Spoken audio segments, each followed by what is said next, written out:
but we are really excited to start in with our panel discussion on who's coming to dinner.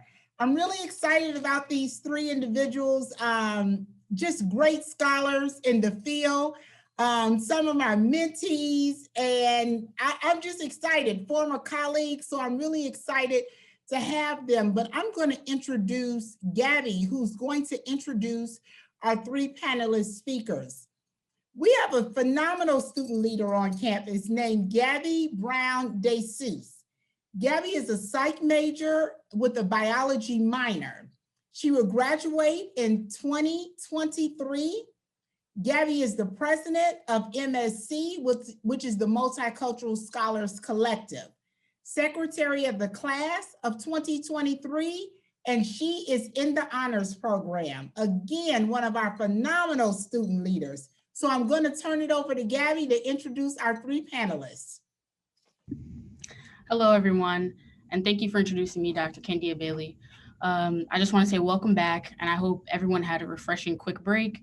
Thank you to our keynote speaker, Dr. Jenneret, for discussing and shining a great light on the stories of equity and excellence and deconstructing complex educational narratives for justice. We will now be moving into our panel discussion of Who's Coming to Dinner, a discussion on intersectionality of Blackness in higher education with Dr. Kelly Dixon, the Director of Student Affairs Assessment and Staff Development at North Carolina A&T State University, Mr. Chaz Robinson, who is currently at the University of Buffalo pursuing his PhD in Higher Education Administration, and Dr. Brent Lewis, who currently serves as the Associate Vice President of Diversity, Equity, and Inclusion at James Madison University. Please feel free to use the Q&A section as our panelists discuss their presentation so that any questions may be answered at the end. Please welcome the panelists.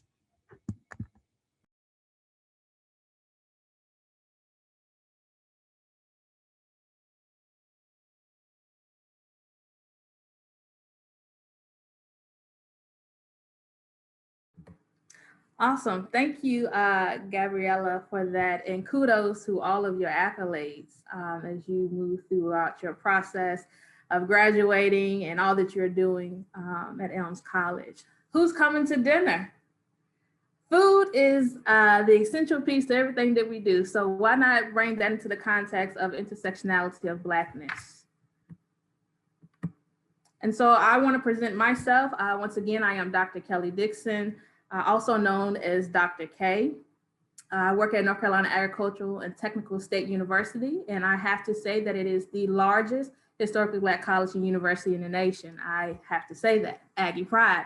I also serve as the Director of Student Affairs Assessment and Staff Development. Beyond my role at A&T, I currently serve as the chair for the Commission of Assessment Evaluation at ACPA, NASPA Region 3, HBCU Division Chair, amongst other things. And I'm so excited to be here, and I'm going to pass it on to our next presenter. Hey, everybody, it's a pleasure. I wish we could be in person, but I'm still joyous to be here with you all virtually. My name is Chaz Robinson. I use he, him, his pronouns. I'm a second-year PhD student at University at Buffalo.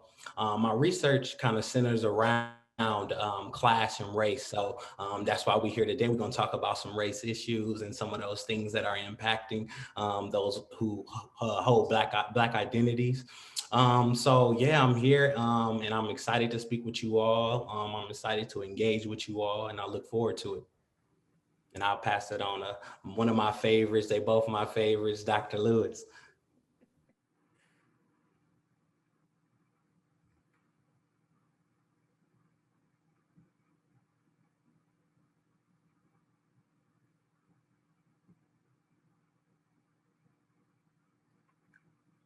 We can't hear you, Dr. Lewis.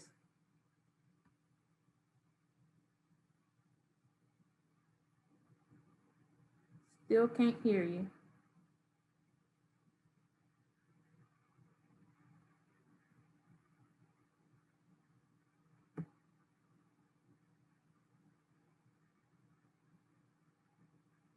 Technology is good when it's good. I think he is tuning out and coming back in. So we can always revert back. We're used to being in these spaces for quite some time, so we can always come back when he gets in here, because I definitely want him to give his introduction. So while we await that, the agenda, I believe in having an agenda to set us on course so that we stick to the time frame that is given to us. We're going to review some of the session objectives, which include us talking about what Blackness really means, defining intersectionality in higher education and how we practice that and what that looks like. What are the tables in higher education? How do we show up at those tables? How do we operate in those spaces? Then looking at the expectation versus the respect at those tables. So we're going to dig deep. If you become uncomfortable, then good, we've done our job.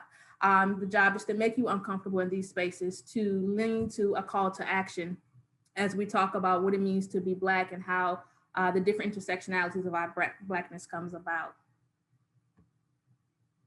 So of course, it's the assessment person that has to give you the objectives to make sure that we are adhering to the outcomes.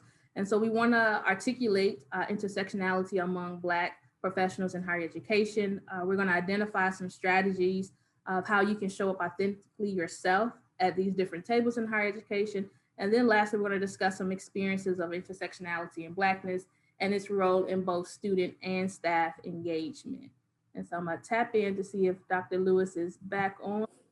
Can you hear me? We can hear you loud and clear. All right, we're rocking and rolling now.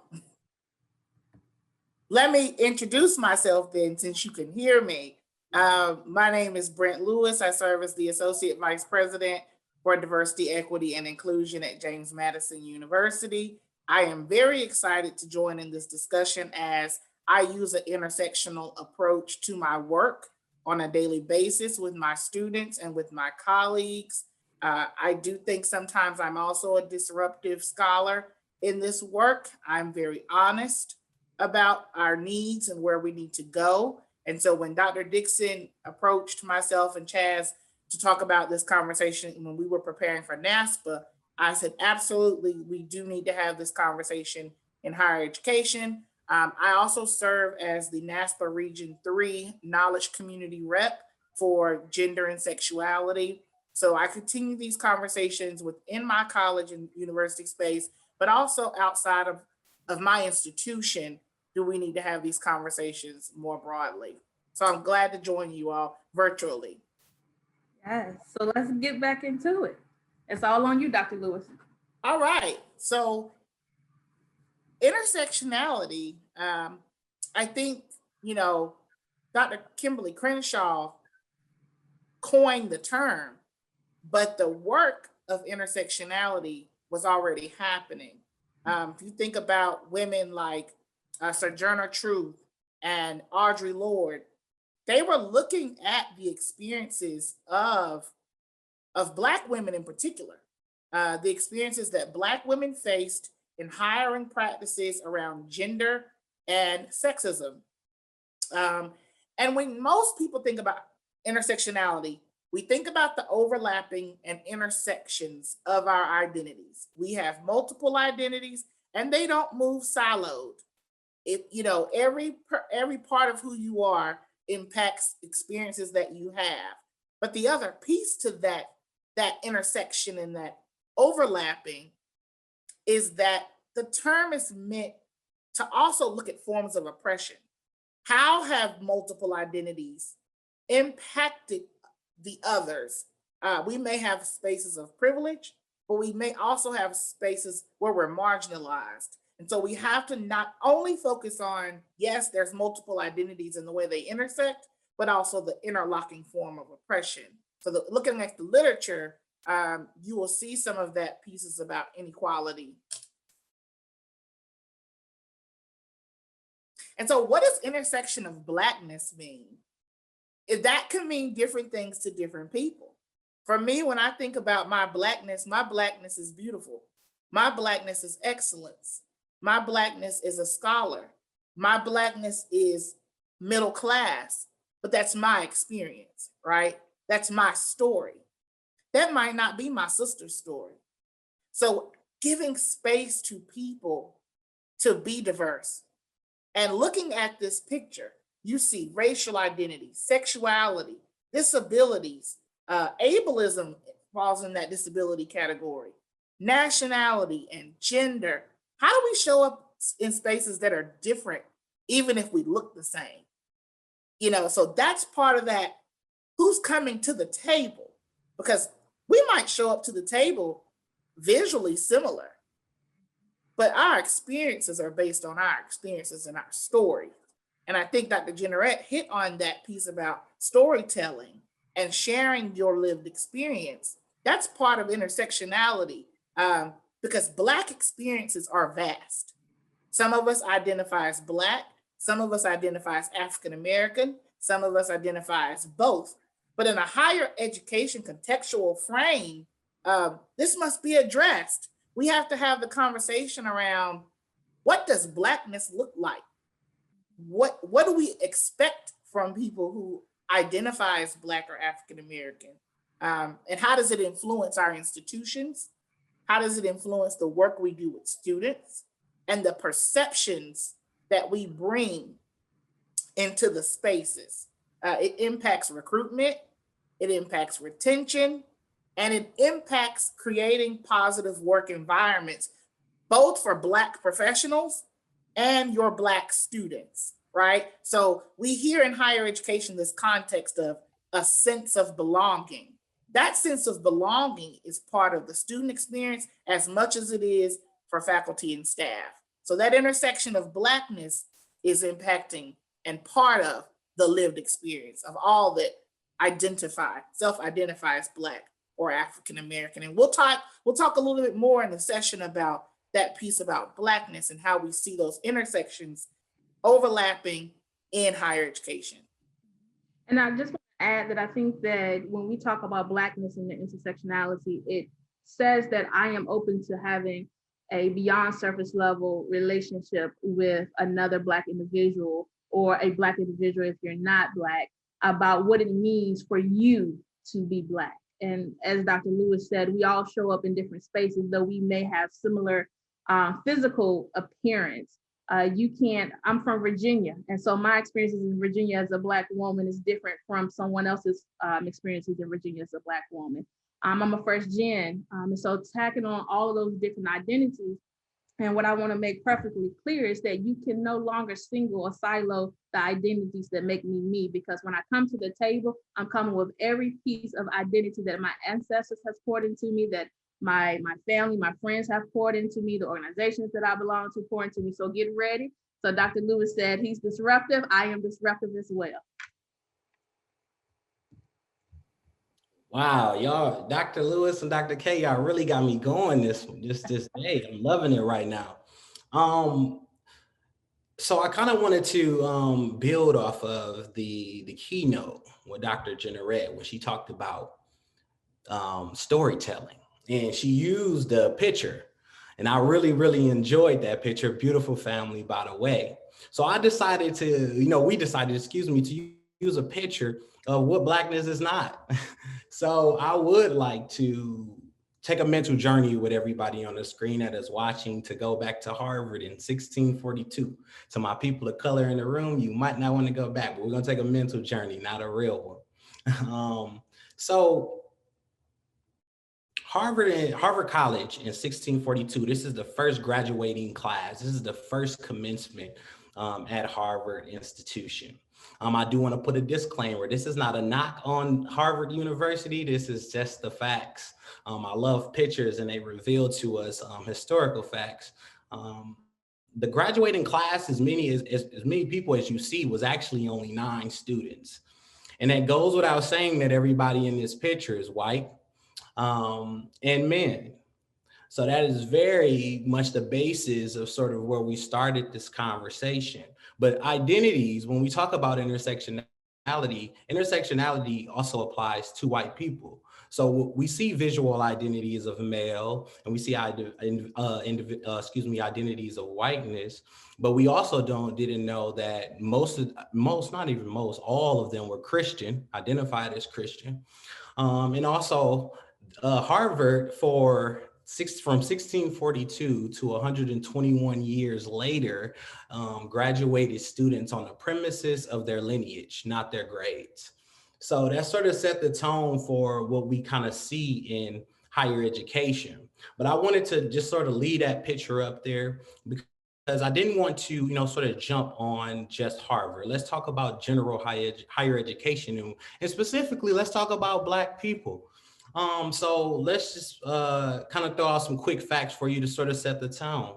It wasn't until 1823 until we seen the first Black person ever to graduate from college. Mind you, keep in back of your mind, the first college was 1642. You can sort of do the math. But that first graduate was a man. We did not see the first Black woman graduate with a degree until 1862.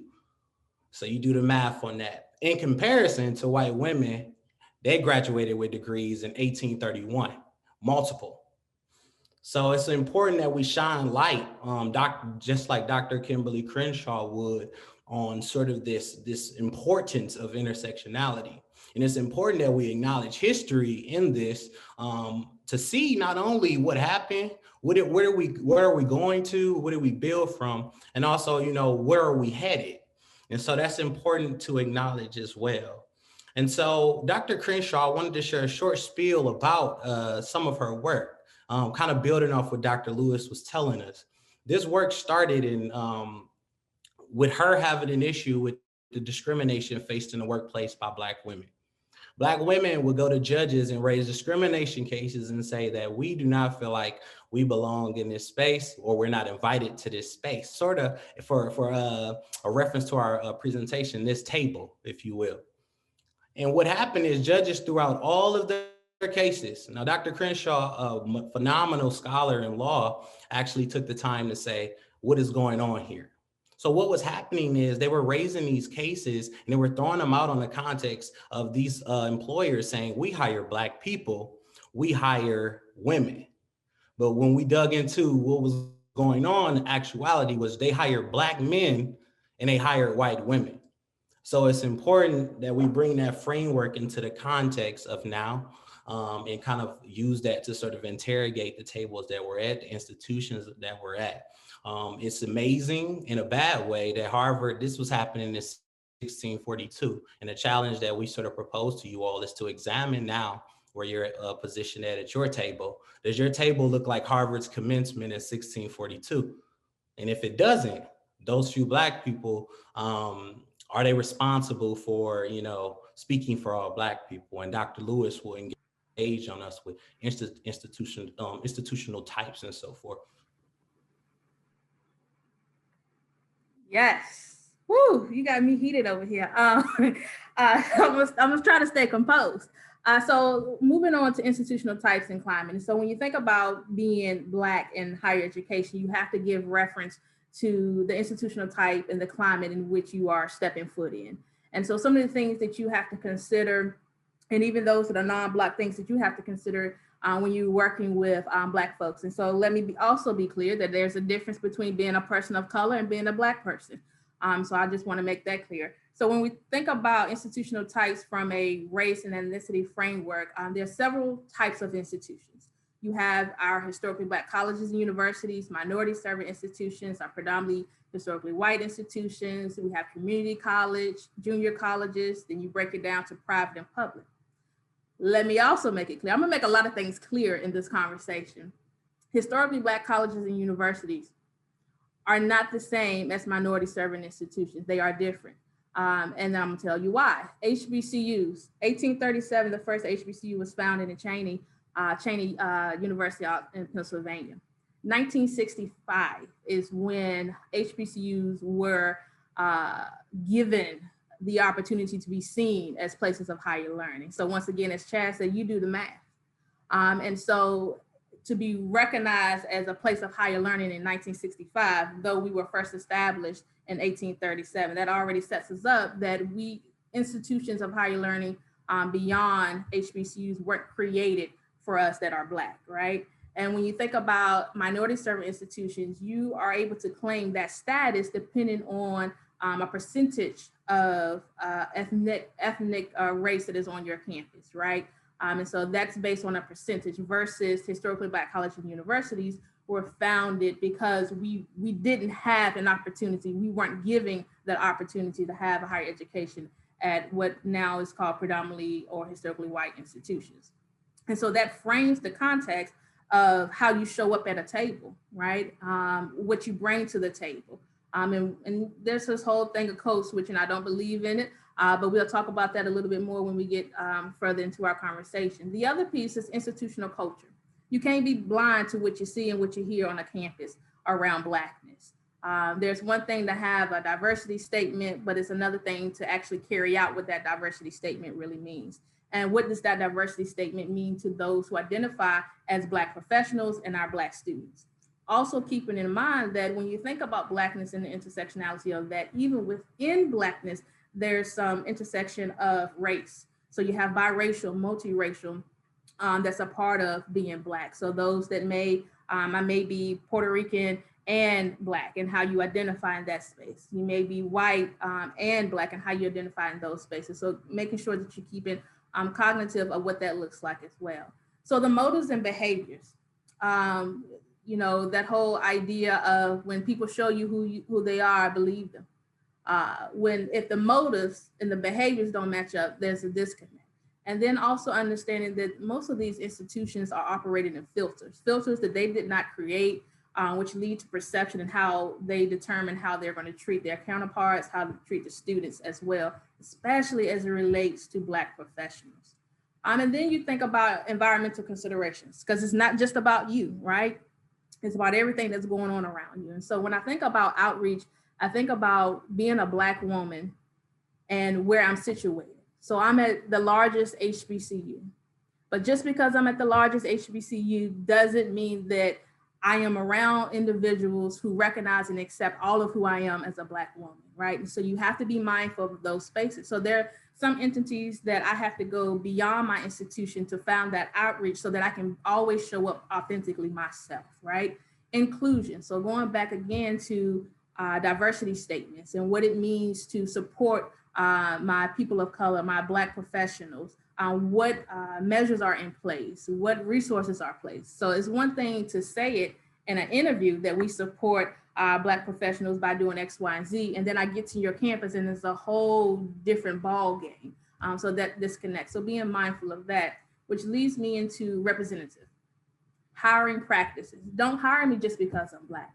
Because what you won't do is hire me because I'm Black and then expect me to be at every diversity program. You expect me to be the chair of the diversity committee, all of these things. So you're giving me more work in addition to what you hired me for, but you're definitely not giving me more pay. So we got to call a thing in those spaces too. So honoring your Blackness as you're going through interviews and as you're going through the job process and as you're showing up as your authentic self. And then looking at leadership. Is leadership visionary?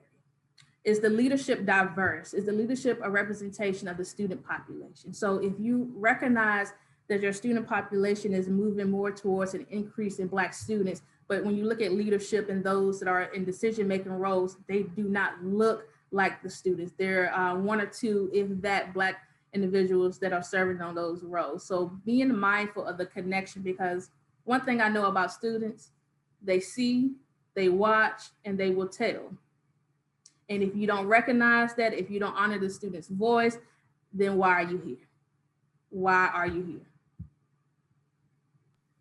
Dr. K, you might be stealing some of my thunder from my slide, because Dr. K hit on some of those cultural pieces, and that moves into expectations of Blackness, right? And in higher education. So in some spaces, we are expected to be the diversity, equity, and inclusion expert. And that is not fair. It's not appropriate.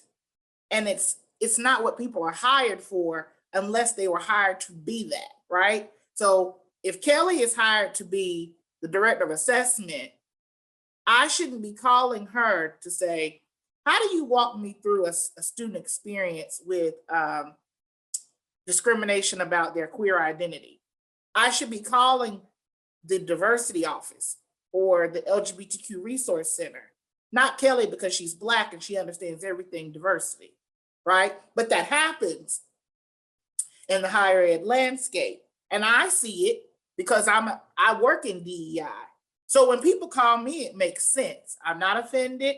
I'm happy to talk through challenges that our students face or challenges that our colleagues face, although the faculty and staff portion of that doesn't fall in my lane, right? That's an institutional equity. So we have to be clear on our institutions, who does what? And what are the expectations of people of color and Black people? Performative. Sometimes we expect Black people to act a certain way. And we all grew up differently. Kelly's from Virginia. I'm from North Carolina, living in Virginia. Chaz, I can't remember where you're from, but I know you live in Buffalo, New York now. But we didn't grow up the same. We didn't have the same experiences. So I'm not gonna act the same as them. We may have had some similar experiences growing up, all identifying as Black. But sometimes you go into spaces and it feels like people are expecting you to act a certain way because you're Black. And I can say that, but I've worked at a HBCU and I've worked at a community college and I've worked in predominantly white institutions. And in each of those spaces, I felt like I was expected to perform differently. In Black spaces, it felt like I needed to agree with everything. Like, for example, we prayed at everything. And I worked at a public institution. And we had students that were not Christian. I would often question, why are we praying at all of these events? And what message does it send to our students and our colleagues who don't identify as Christian? And Black colleagues would look at me and say, aren't you Christian? Don't you go to church? And I did. I do. That is part of my identity. Religion was a big part of my identity growing up as a Christian and Baptist person. But I didn't push that off on others in the workplace. That's not my place. And so it's important not to try to we have these expectations and these perceptions and these stereotypes about how we need to perform. Now, flip that to me now working at a predominantly white institution. There is also expectations of how I will perform. Will I show up and be quiet at the table? Will I show up and speak at the table? Will I only speak when issues come up about Black students? What issues will I address? When will I say something? How do I navigate the politics? And that culture is different on each type of institution. And being Black for me in a white space is different in how I navigate the politics, but also being Black in Black spaces is tricky on how you navigate the politics, because again, there's this expectation of how you will behave with Black folks. And sometimes white people put those expectations on us, but sometimes Black people put those expectations on Black people. And it's not fair to expect that we will all see things the same way, that we will all engage the same way, and it doesn't give space to provide diversity of experiences, diversity of perspectives, and diversity of our identities. Because we don't all identify the same way, we don't all make meaning the same way, and we all don't experience the same types of discrimination or marginalization, even if we come from similar experiences.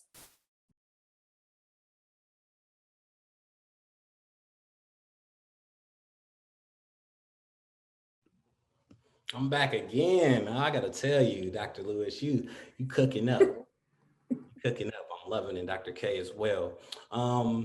Well, I'm from Milwaukee, Wisconsin, and that's my joke back at Dr. Lewis. 53206, the highest incarcerated rate of Black males in the country, by the way, but also my home, and I love to be there and rep it to the fullest. But really, let's talk about Black men. Let's talk about a powerful Black actor. For those who are into cinema, I love these images. I love movies. I'm a part of that generation. We always in our phone. But this particular film sort of builds off of our title. This film, Sidney Poitier played in this film called Guess Who's Coming to Dinner? And this film was so controversial. This came out in 1967, by the way. We're not traveling all the way back to, the 1600s. We're talking about 1967 when interracial dating was a big thing. And that was the main controversy of this film, was this interracial dating and the controversy around Sidney Poitier being one of the first, him and Harry Belafonte being one of the first few people, Black men, to sort of show this on screen. But that's not what we were looking at as me, Dr. K, and Dr. Lewis. We were looking at this table, the context of this table. And we thought it related, metaphorically to sort of the positions of us as higher education. So imagine this table is your context, whether that's your, higher education, whether that's, your organization where you work. This is your table. Now, in this film, Sidney Poitier played a lawyer, and his wife was a free thinker. She identified as a liberal. Her family was were rich as well. They identified as liberals. But when he came to this table, they didn't expect him to show up to the door. In fact, when he first knocked on the door in this movie, if you watch it, they thought he was the doorman. They thought he was, just there to, be of servants to them. I was like, this is my wife. And then, but most particularly, when you look at this table in imagery, look at where the Black woman in this film is positioned. The Black man is sitting down, and the only person that's missing is the husband, but there's an image of them all sitting down at the table. And you have the Black woman serving of servants to everybody at the table. This sort of kind of gets at the root of, why intersectionality was built. And so when we say it's important, because even when we look at this table and we see the people that are in this table, it's also important to acknowledge those that are not at the table. So that is so important. So if you are recruiting, if you are getting faculty and you say, we have a few people at the table, this is why the burden or the burden sort of falls on a few Black people to sort of speak up for all Blackness. But the issue really is rooted in the fact that all Blackness is not at the table to begin with. So we need to start with, bringing more Blackness to the table. And also, if we understand finances. So if you can't bring all Black people to the table, you got to find a way to bring them into the conversation. So that's very, very important. So we use this as an image to sort of interrogate the table and kind of talk about how in this film, the main issue was interracial dating, raised by white people who were offended that this Black man had the audacity to step on the screen and play this movie. But in reality, when we look deeper into it, there's a lot of situations going on. So when we integrate or interrogating our table, we must not only think about cisgender people, we must think about, LGBTQ plus community. We must think about class levels, whether that's middle class to upper class. Are you bringing people who come, as I say in our slang, from the bottom, but basically, working class people? Are you bringing them to the table? Are you bringing people who dress differently, talk differently to the table? And if you can't hire them, are you at least inviting them to the conversation? And so that's the main piece of this sort of visual here. And we decided as a team, why not just, not to just talk hypothetically, why don't we bring in some data? So let's bring in what people are saying in institutions. Yeah, so before we get to the data, I want people to think about this, because we mentioned this when we were prepping for this. If you look at the Black man and the Black woman and the eyes of the Black woman on that Black man, and how that can be perceived in so many different ways. One, as a Black woman, how dare you as a Black man sit there and not recognize my presence as a Black woman? Another perception may be, wow, I'm here serving, yet again, not just to white folks, but to a Black man. So even in the intersection of Blackness, the separation of Black men and Black women and how that shows up at a table.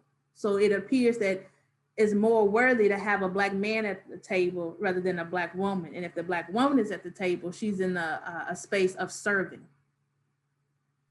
And then the Black woman has to go home. Yeah, because I was.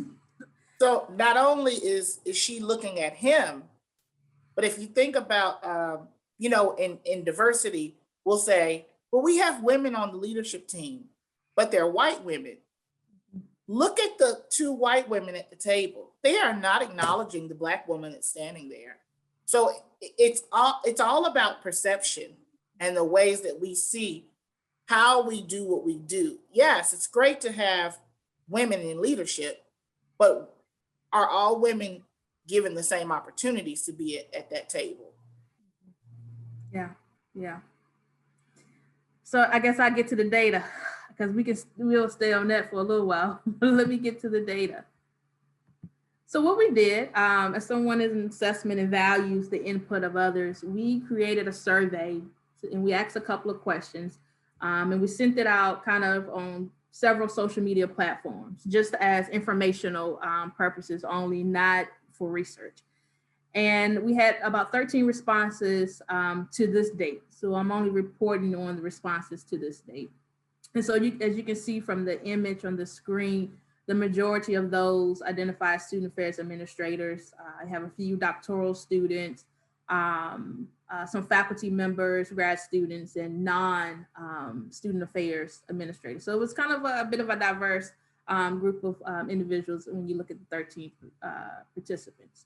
In terms of how you classify, so I was particular in how I asked this question, because we all classify our positions differently according to how we feel. So someone in one space, it may be an entry-level position, but to someone else, they see it as mid-level because they've been in that position for so many years. So I really wanted this to be open and based on the participants' experiences. So as you can see, the majority of them identified as entry-level, and next was mid-level, and then a few that identified as senior level. So the first question that was asked was, what does Blackness mean in general?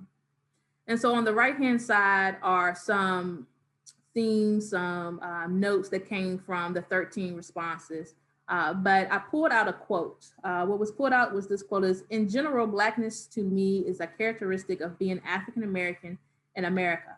My Blackness is what qualifies me, the fact that it's in quotation, or makes me feel belonging within this group. My Blackness is unique. It's the freedom to be oneself despite the negative connotations associated. This is what Blackness means to them in general. And some of the other things that were brought up is being Black means going the extra mile. And so we have always heard that saying that when you're Black, you have to go above and beyond in the sense of proving yourself, whatever that means to whomever. Being Black is an afterthought. Wow. Unapologetically Black. Celebrating Blackness within versus being celebrated because of your Blackness, right? And then narrating my own experiences. And so going back to a lot of what we talked about is we have different experiences, but being true to my authorship. And I think Dr. Candia Bailey mentioned that earlier, being true to my authorship of who I am as a Black individual. The next question was, what does Blackness mean to you in the workplace? And some of the notions that we had in terms of, in addition to being Black, what are some other identities that you possess? And so we had individuals who are queer, bisexual, American Indian, heterosexual, man, woman, cisgender, able-bodied. We had a lot of responses in regards to being marginalized in the workplace, being targeted as a Black man in the workplace, and Blackness shows up differently at HBCUs, right? And so the quote here speaks to, my Blackness gives me a boldness to be who I am at all times. It gives me confidence, but at times it does have the ability to make me feel excluded from other identities. My Blackness isn't something I can hide. It's either accepted or not accepted. My other identities are ones that white people can relate to, so it's easier for them to accept them, but when my Blackness is attached, being an anomaly is almost inevitable. Wow. Whew. Let me keep going because, yeah. And what does Blackness mean in terms of the pandemic? And so we know we're almost at a year of COVID being very national wide. And so I do not believe COVID or the increase in racial injustice has impacted my experience. The racial injustice are cyclical and happens almost every 5 to 7 years. It's no longer a thing for me, but I do believe that my institution missed an opportunity to hold space for the community to discuss this collectively to understand how the two have impacted others. I am certain there were some individuals who felt alone at home during the shutdowns, trying to make sense of it all while recognizing their racial identity. And so looking at, because we know that even in the midst of COVID, there was an uproar in regards to racial injustice. And once again, let me be clear, racial injustice has always been here. It's just now you were at home long enough to see it and recognizing you can't move from that space. And some other things that were mentioned was that it felt like all eyes on me in this pandemic and being Black. The injustice, the impact of the strong Black woman.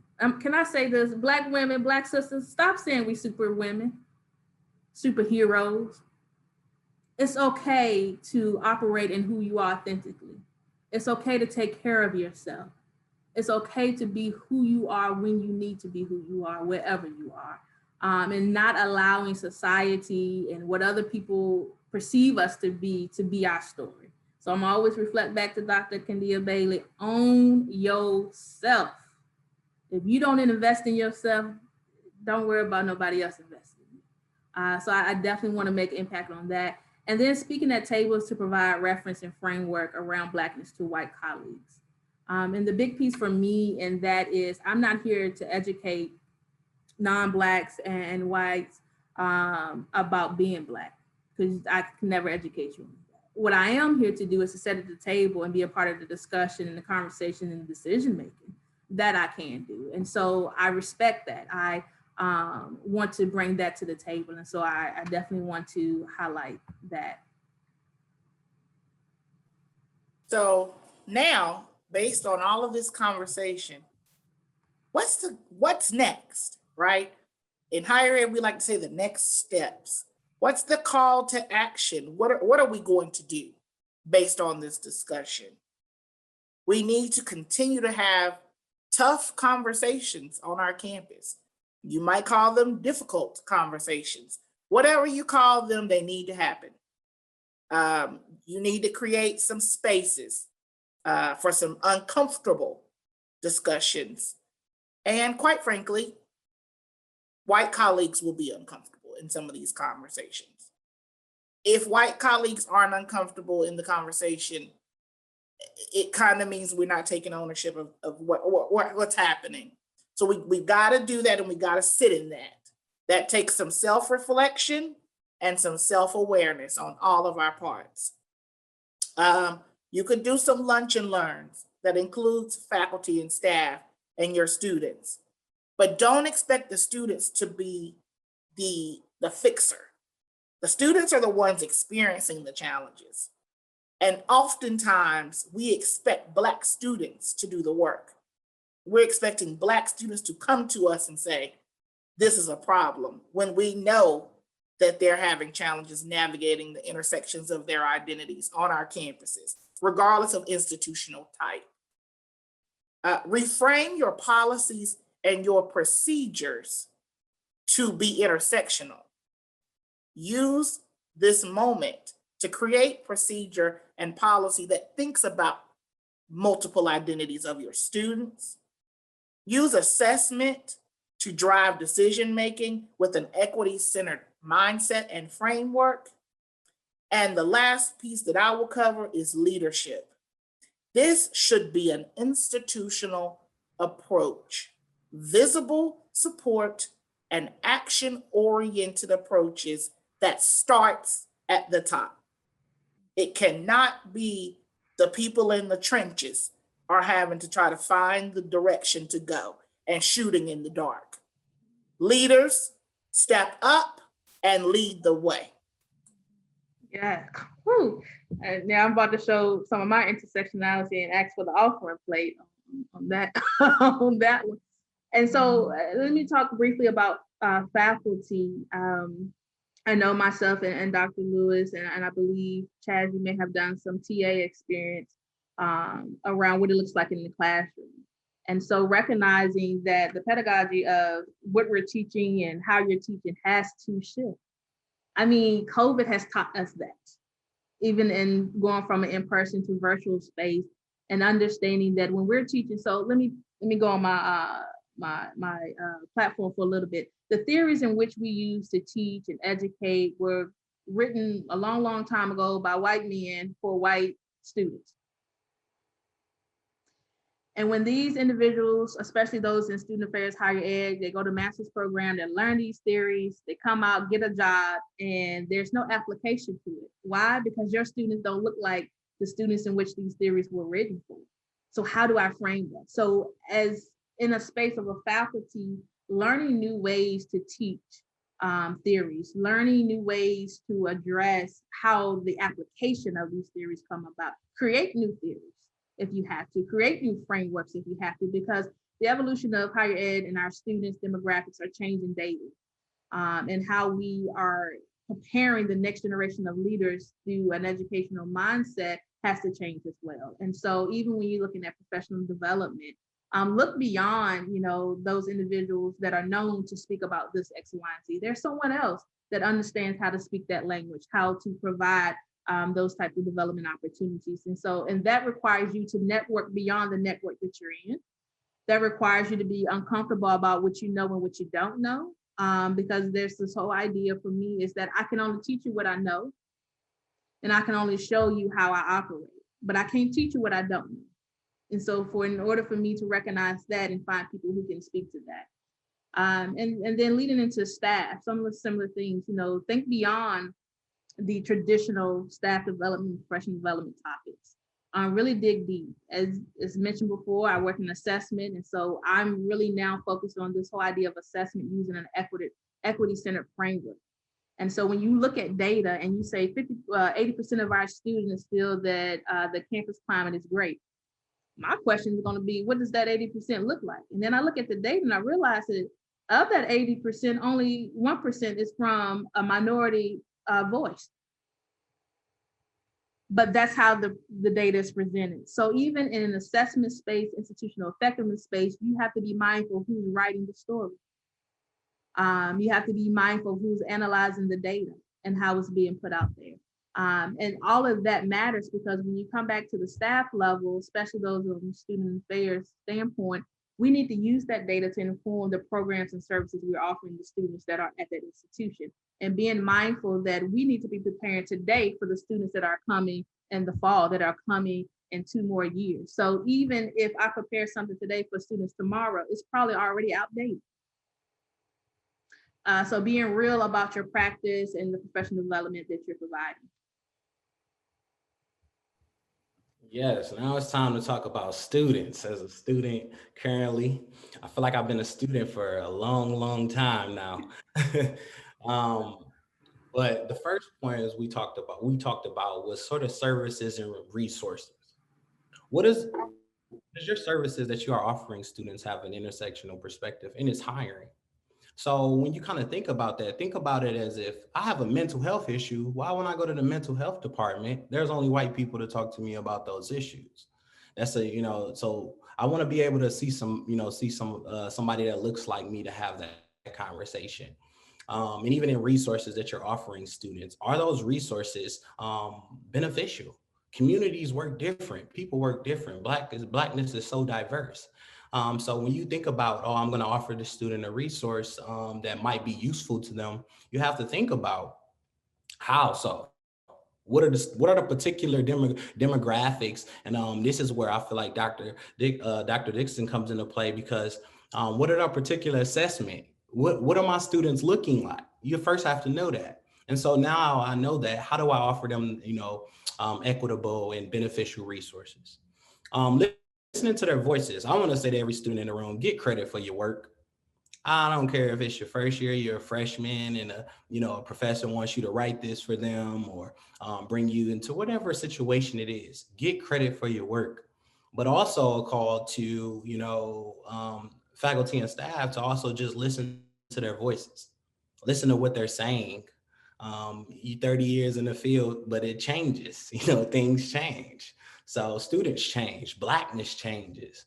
We bring it into the world of technology now. Things don't look the same as they did. So it's important that we listen to their voices and what they're saying and what they're bringing into the table. And intersectional programming, what are your programmings looking like and this is sort of to students too. If you're an RA, or if you're working as a TA or whatever you're doing, make sure that you're thinking about, oh yeah, even if you're Black, make sure you think about, whoa, what Black person I might forget. I might be forgetting my friend, that I've been knowing for a long time. So kind of go back to thinking about that, but also the big programs. Like we come to a situation where, they just, this is Blackness. We're going to throw a Black program, but Blackness is, like we say, it's so wide ranging. So when I get to this event and I want to have fun, the food is not really related to me.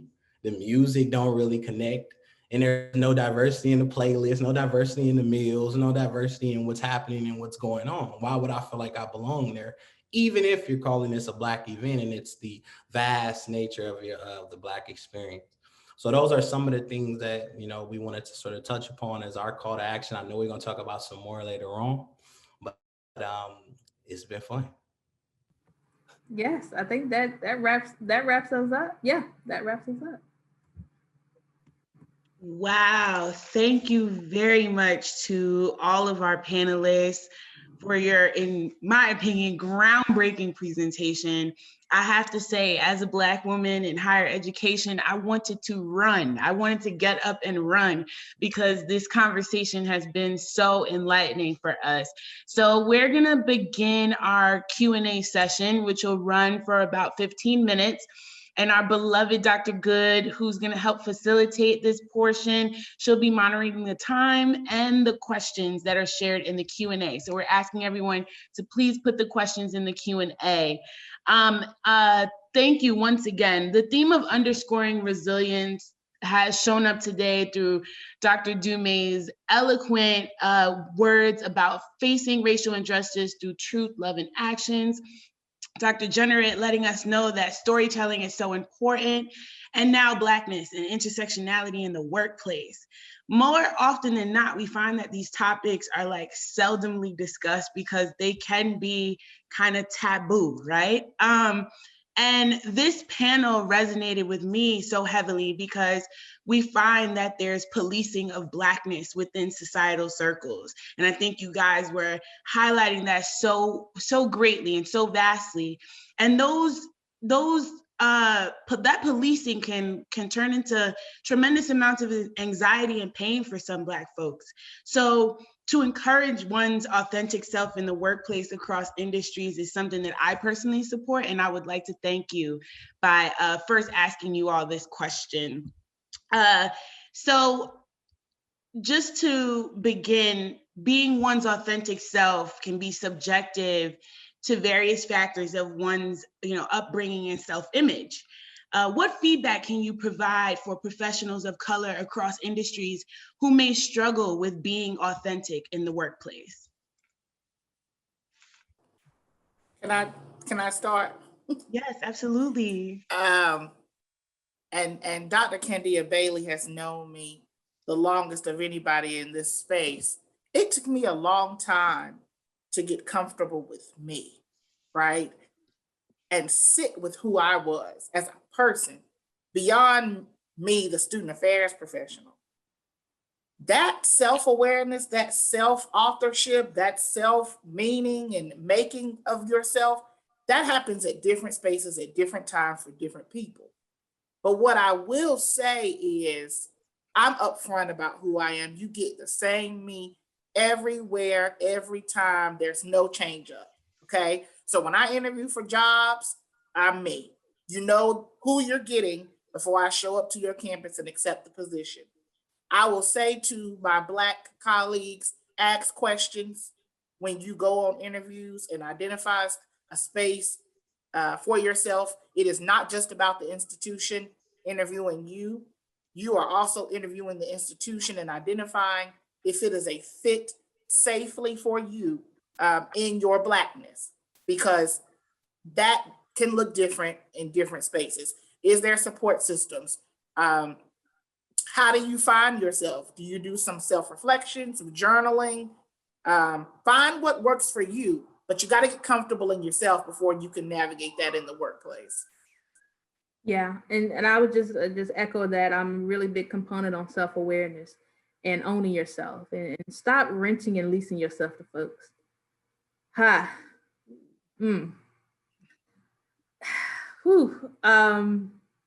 We got to stop that. And this goes for even Black, and since we're going to speak on the concept of Blackness, Black individuals in leadership. You just have a title. It's just a title. You still are who you are when you walk across that campus, and recognize that when you're hiring individuals. Recognize that when you see another Black colleague on your campus or that you're looking to hire. The title means nothing when you're dead and gone, if you didn't do the work within it. I speak to a lot of Black professionals that are presidents, that are VPs, that are looking to aspire, in the same conversation, all skin folk and kinfolk. And it's sickening that as a Black woman that I can come into a space and talk to another Black woman and provide support. And the first thing that they say is, are you sure? Because I've never had another Black person in this space validate who I am and my worth. So self-awareness is key. A lot of us, when you're not self-aware of yourself, you're operating in a version that you want people to see, a version that you have created, but you're not operating in who you are. And we that are coming up in the ranks, and we that are looking for some of that validation from those who look like us, have to take on that mask that you're presenting as a Black individual. And it's unfair. It is truly unfair. I'm not going to speak on that more, but self-awareness is key. Understanding yourself, owning who you are. Don't wait for an employer to invest in you. Invest in yourself. I am who I am unapologetically on social media, on these live recordings, in the spaces. Even though I work at HBCU, most of my work is done around white colleagues. I don't code switch. You're going to get who you get. I don't ask you to code switch. Don't ask me to code switch. I want you to be who you are. And I'll leave with that question. My response is, when the verdict came out for Breonna Taylor, I luckily was able to go to work at the HBCU. I had Black sisters that had to go to work the next day at the PWI and was immediately asked by white colleagues, how you doing? How insulting to ask how I'm doing after something such as that has happened. And so be mindful of the language that you're giving. Be mindful of the people that are in your spaces. Have real conversations. Don't surface talk with me. I don't care what your race is or gender is. If you want to know something, be upfront to ask it, and be comfortable to know that I may answer it and I may not, but that's up to me to decide. And so that goes back to the expectations that Dr. Lewis talked about. But self-awareness is key. And if I leave you with anything, learn how to own yourself, and that's going to take a lot of time. Dr. K, I think if we had snaps on Zoom, you would see them just piling up in the chat. Yes, I mean, this is speaking life. Chaz, I saw that you had put your hand up. Please answer this question. No, that was it for me. I like that. I hit it home.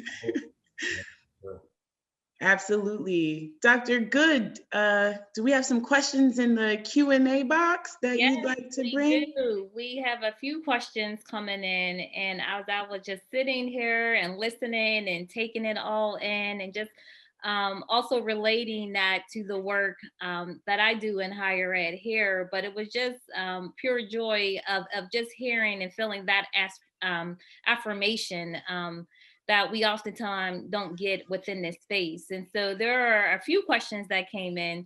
The first one I'll read, it says, I work in higher ed at a PWI, predominantly white institution. And now I am finding that there is such a fear of tokenizing me that I am finding that I am not being sought out as a Black person at this institution that is now just addressing major DEI issues.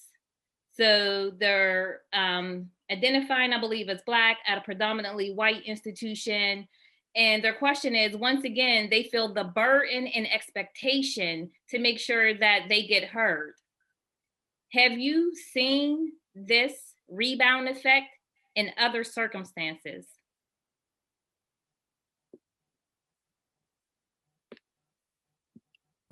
Chaz, you want to take a stab or you want me to start? Go ahead. I got next. So that's an interesting frame to have that challenge, because in some instances we are tokenized because of being Black, and they look to us for DEI expertise. But it sounds like you're getting the reverse. They're avoiding you because they don't want you to feel tokenized. And so that brings back the conversation about the table, right? Who's at the table in those spaces from a diverse background or a person of color to share feedback with institutional leaders around DEI and around the work that's happening at the institution? And is there a voice at the institution where you can have this conversation to say, I'm feeling like I'm not being included, or my feedback is not being asked for because the institution doesn't want to seem as though they're tokenizing me? Is there a safe space where you can have that conversation? I'm thinking too, from another lens, sort of being, from my perspective, you're not bringing me into the conversation because you simply don't want me there. So I think that for me, like I say, I come from working class. I talk a certain way, like Dr. K was saying, I walk up with a certain bop. But I think too that we must sort of, when we talk about interrogating the table, recognizing your power, recognizing what you bring to a space. Your very existence is so important. And so I think that when we dig there and realize, like, you need me in this space. you need me, you need my expertise. You're there, and I always want to just encourage, you're where you're at for a reason.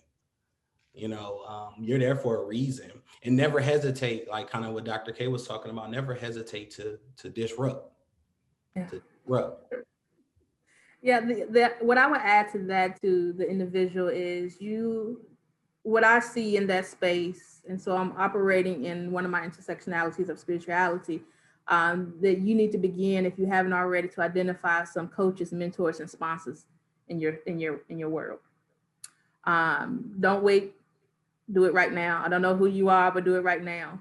I'll never forget working, before I got into higher ed, working in corporate. I worked at a bank, and I was the only Black banker there, and my supervisor was a white woman, and I never forget her saying a comment, I don't know why I can't say the N word. It just means that you are ignorant. I was in grad school at the time, and I'll never forget that moment. It shifted how I saw myself and how I wanted to be treated in spaces. I think that was the moment I became disruptive, in that moment. And so as I move in higher ed, as I am in a space where I mentor and coach and serve as a sponsor to Black students, and even those that are not Black students, I think about the language. I think about how I show up authentically myself across the board. And I'm very, very serious about the mentorship, the coaching, and the sponsor, because you were not created to do these spaces alone. And some people have been where you are headed, and you need their wisdom. You need their intellect. And so I would say, for me, to this individual, is that you need to begin today to reach out to somebody. Absolutely. Thank you for sharing. There's another question that came in. How can we best prioritize the time and resources for transformation towards equity at an institution where so many are already wearing hats and working very hard? So how do we prioritize that when we're already overwhelmed and handling a lot? Let me, here I go. You know me. We put money where we prioritize, okay? So let's look at the budget.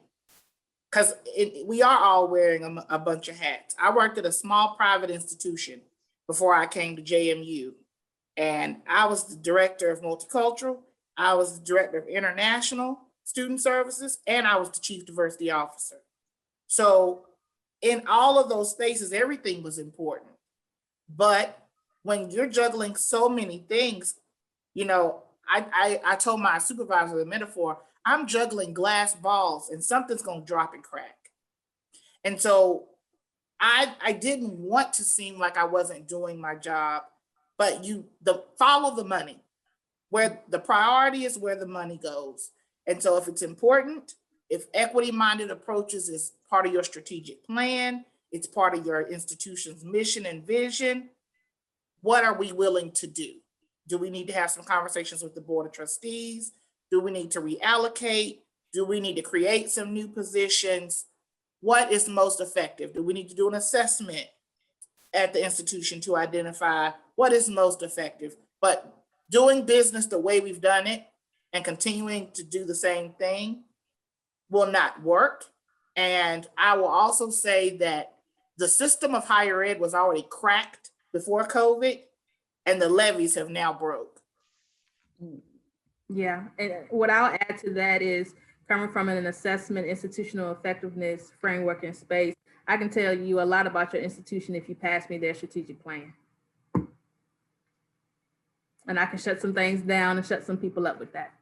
Because when you're talking about the strategic plan, you're talking about accreditation. You're talking about, are you answering for students or to students? Are you answering just to this whole space of just a checklist, making sure that I check off what accreditation says I need, and not thinking about the impact that has on your students. Your students are walking billboards for you. They make or break your institution. And when they're not included in the conversation, and when you're creating policies and procedures and outcomes and strategic plans that do not value the input of other faculty and staff, especially those people of color, those Black individuals, those students, if you have a committee and a student is not on your committee for whatever reason, I have a problem with that. I have met with different people in the leadership, and the first thing I ask is, what is your student population? And what they give me is, well, 60% is female. No, I don't want to know that. That's basic stuff. I want to know if you know your students well enough to provide the necessary resources that they need to succeed. I don't want them to just be a retention rate. I don't want them to just be a graduation rate. I want them to succeed, because when they graduate, regardless of the rate, they're going to give back when they were treated well, when they were taught well, when they had a sense of belonging. And so for me, it's always going to be the institutional effectiveness, the strategic planning, the assessment that comes and frames all of that. And like Dr. Lewis says, you put your money where put your money where your mouth is. And if you can't find, well, it ain't a sense of you can't find the money. You can find the money if you really want to. Thank you for that. There was actually a question in the chat that kind of was elevating that, Dr. K. So it said, in the classroom, how might we give space to people who are not often heard without spotlighting them? And so as we think about that last question and close out this section, if you all also wanted to provide one final last reflective thought for all of us. I think you got to look at your curriculum. Where are opportunities for students to speak to their experiences? Students are silenced because they don't see themselves reflected in the people in front of them teaching. They don't see themselves reflected in the information that they're learning. And we're not always doing a great job connecting the co-curricular, the outside of the classroom experiences, to that curricular approach. So I think if you think about some of those things, you will see students who are historically silenced, not speaking, speak up about their experiences. And I'll just leave that as my final thought.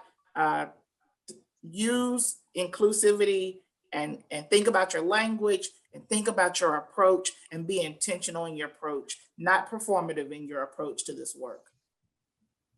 And from the teaching perspective, I teach master level and doctoral level students at predominantly white institutions. And I typically, majority, if not all of my students are white identified. And so I bring in guest lecturers who look like me or who represent something that to the space to guest lecture so that they have those experiences.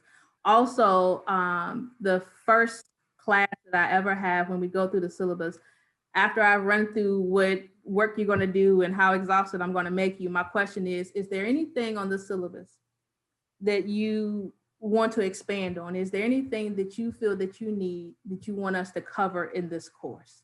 I make my students a part of the course. I make them a part of the creation because it becomes more meaningful for them and more intentional. And so I think my last statement would be intentional about your policies and procedures. Be intentional about the spaces that you keep, how you move. And for Black individuals, Black professionals, own yourself. Own who you are at all times of the day. Yeah, I'll just quickly add that, so I taught a class of multicultural competence and student affairs last year. And we came up, me and my advisor, Dr. Rochelle Pope, came up with this idea to have infinity groups. And I think that is something practical to use in a classroom, meaning I'm going to, based on my classroom dynamics, separate people so we can have our own conversations. And if you want to come back and you want to share, fine. If you don't, you don't. But it was really effective when we were going into some of these affinity groups. Of course, you got to work with the classroom dynamics.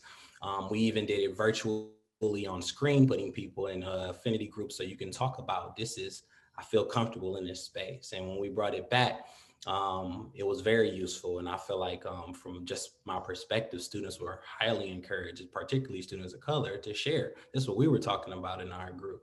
So I would that's something practical and a tool that I think could be used. And short and sweet for me, stay Black, stay diligent, stay working hard, and stay believing in yourself.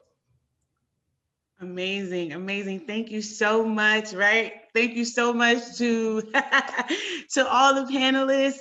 This was enlightening, it was encouraging, and we just really, really praise you guys for this opportunity. I'm gonna refer to Dr.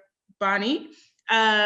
We were gonna have a 5-minute break, but would you like it to be shorter, or are we gonna give our attendees 5 minutes? Let me unmute. I just need to say that if you could see my soul right now, you'd know that my soul is happy. And I thank you all for sharing your experiences, sharing your stories about just having a seat at the table, being your authentic self, and then finding your own intersectionality. I took my shoes off underneath my desk because I wanted to run through this office. So I, again, want to say thank you to you all. You brought it. You brought it. So I want to say thank you. And if we can just keep moving, we only have about 45 minutes left.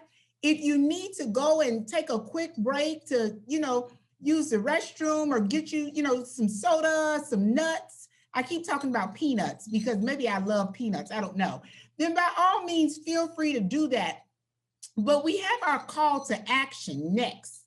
And we want to take this time to get you involved when we do our call to action and to challenge you all to think.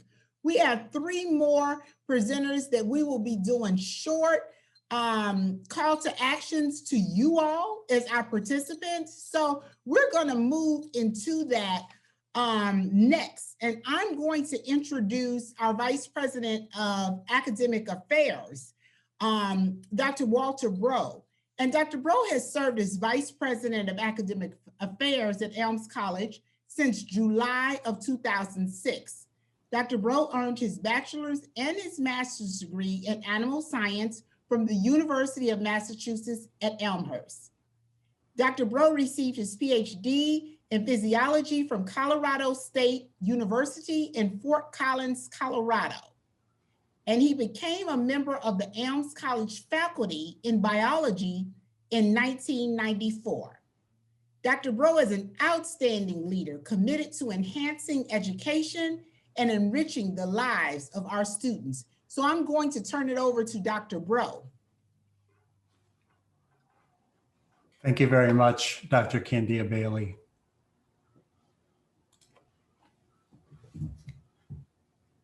What a wonderful afternoon. My thanks to Dr. DeMay for the wonderful framing remarks around truth, love, and action, and to Dr. Jenneret and Drs. Dixon, Lewis, and Robinson for your powerful and enlightening messages to us today. The Black Experience Summit from the first year was never meant to be a one-day event, but the impetus for change and action that only starts today, and with all of us who are present being motivated and encouraged to be part of the change. But I'm sure some of us here today, including myself, are asking, what can I do now? What should I do now? Through the theme of today's Black Experience Summit, Underscoring Resilience, a Call to Action, we have heard stories of resilience and the need for action from our speakers today. I want to go back for a moment to someone mentioned by Dr. DeMay, John Lewis. The late congressman and civil rights leader had a connection with our founders, the Sisters of St. Joseph. After Mr. Lewis's beating while marching in Selma, Alabama, he was taken to the only hospital in the area that would treat Black people, Good Samaritan, a hospital run by the Sisters of St. Joseph. Congressman Lewis was also a recipient in 2015 of an honorary degree from Elms College, and he honored us by being our commencement speaker that year. In an op-ed authored shortly after his death and published on the day of his funeral in July 2020, Congressman Lewis revealed that he had been inspired in his final days by nationwide protests. From the op-ed published in the New York Times, "While my time here has now come to an end, I want you to know that in the last days and hours of my life, you have inspired me. You filled me with hope about the next chapter of the great American story when you used your power to make a difference in our society. Millions of people motivated simply by human compassion laid down the burdens of division and set aside race, class, age, language, and nationality to demand respect for human dignity." Congressman Lewis concluded with, "Though I may not be here with you, I urge you to answer the highest calling of your heart and stand up for what you truly believe. In my life, I have done all I can to demonstrate that the way of peace, the way of love, and nonviolence is the most excellent way. Now it is your turn to let freedom ring." I believe that Congressman Lewis's call to action is echoed here today from our speakers, which in turn will demand from us action and also help us to answer that question, what should we do next? To introduce our next call to action speakers, it is my pleasure to introduce another fabulous Elms College student, Nadia French Graham. Nadia is a criminal justice major, and even as a sophomore, she has taken on significant leadership roles, including, to name a few, being a residential advisor, the vice president of the Multicultural Scholars Collective, and a member of the Institutional Diversity Committee. Nadia is also the Community Relations Chairperson for the NAACP Youth of Waterbury. Without further delay, Nadia French Graham. Thank you, Walter, for introducing our call to action and its purpose. Hello, everyone. My name is Nadia Ariel French Graham, and I'm so excited to be here. And I'll just take a moment to introduce our call to action speakers. First, I'd like to begin with Mr. Keyshawn Dodds, Executive Director of the Boys and Girls Club Family Center. Mr. Dodds will be discussing bridging leadership in the Black community.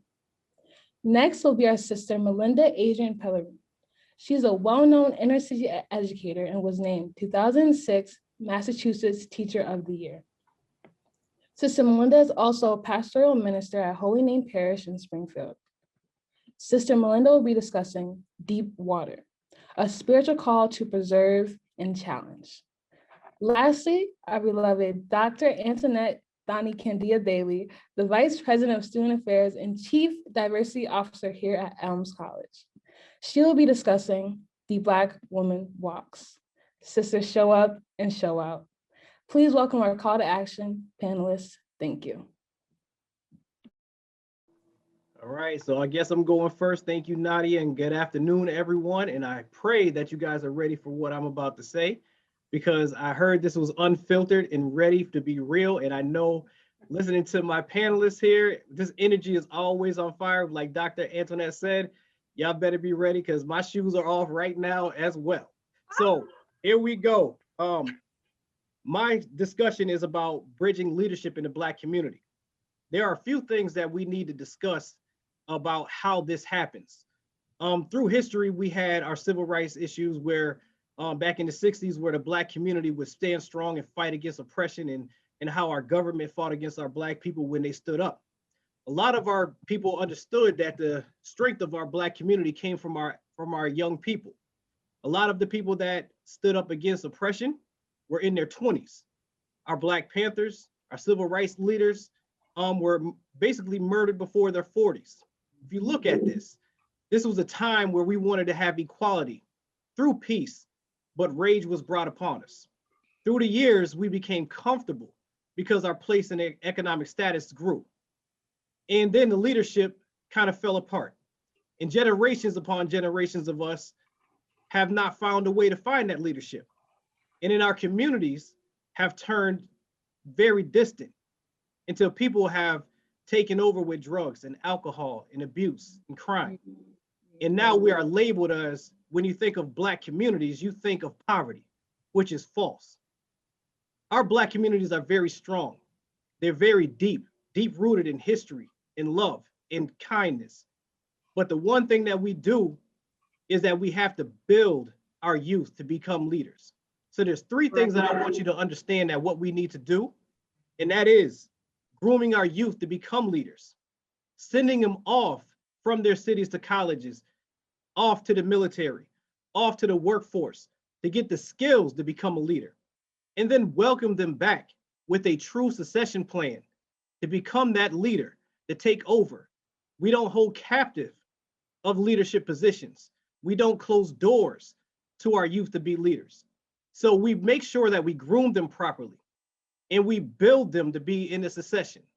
And so now we're going to talk about how this happens when you incorporate our Black and brown leaders with our white leaders that are out here, that are in charge of economic stakeholders in education and in business.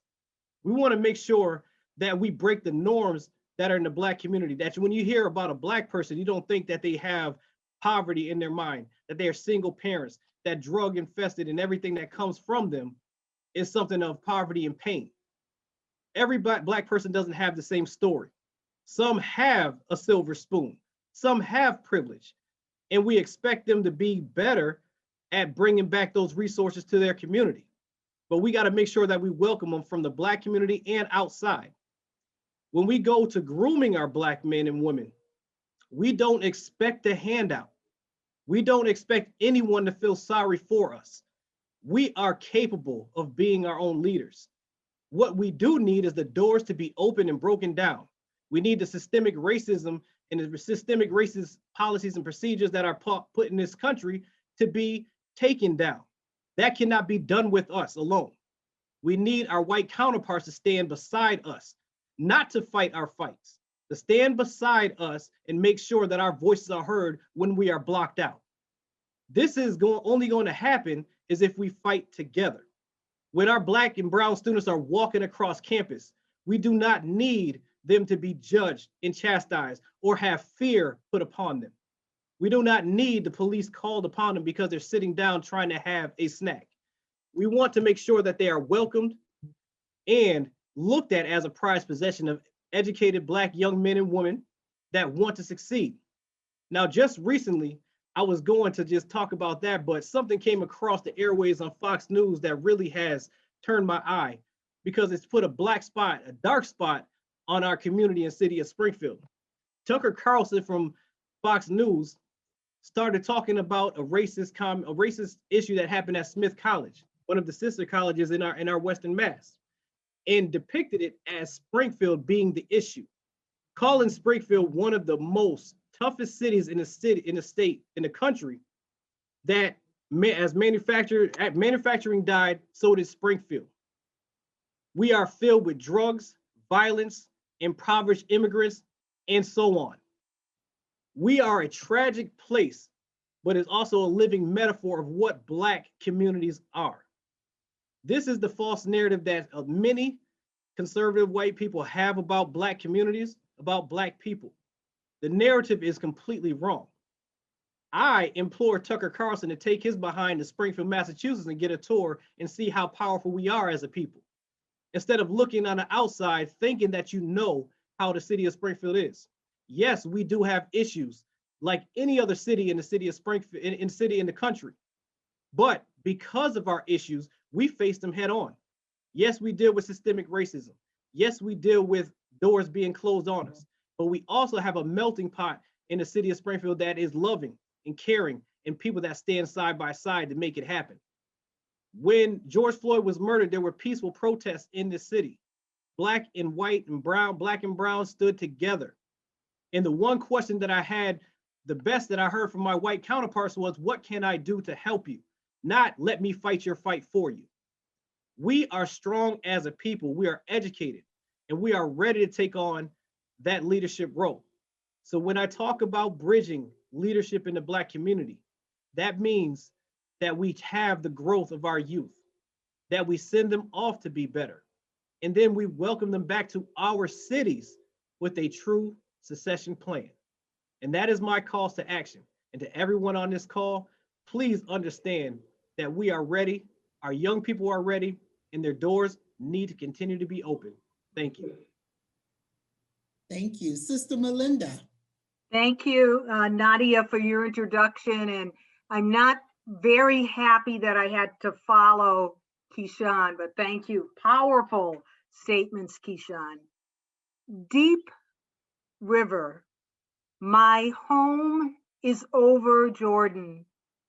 Deep river, Lord, I want to cross over into the campground. Oh, don't you want to go to the gospel feast? Deep river, I cast my seat and my crown at Jesus' feet.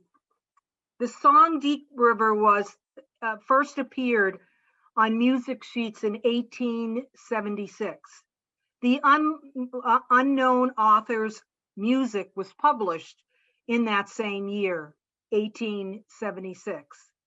At that time, Sisters of St. Joseph were becoming well established in Western Massachusetts.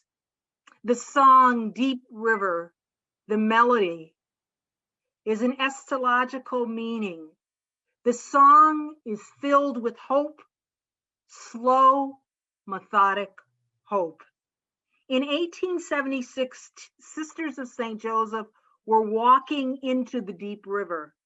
The sisters were like the third stanza in the song Deep River, casting their crowns. Sisters of St. Joseph were casting into a divine movement led by their spirituality, their faith, and by God's unfolding design of love. The divine movement of love and action that these women would embrace, along with their spiritual director, Father Madai, was new, was revolutionary, and was radical. Sisters would be going out into the world, drawing together in faith, spirituality, inspired to create relationships with Jesus as their guide. Jesus, Mary, and Joseph would be their inspiration. Radical in its day, to union with the disenfranchised. The sisters would call the people they ministered the dear neighbor. Father Jean Madai, their spiritual director, and the sisters all fixed their faith, their hope, and their prayers on God. African-American slaves did the same. They too fixed themselves on faith, hope, and God. The sisters drew from the deep river in their 100 maxims, the maxims of the Little Institute of Sisters of St. Joseph, the maxims written by Father Madai, 100 short, inspirational, prayerful messages, the maxims, the Negro spirituals, powerful, inspirational guide points to the deep river spirituality. deep river, sublime love. Our 100 maxims are not lyrics put to songs, but both Negro spirituals and the maxims are deeply powerful and inspirational to us.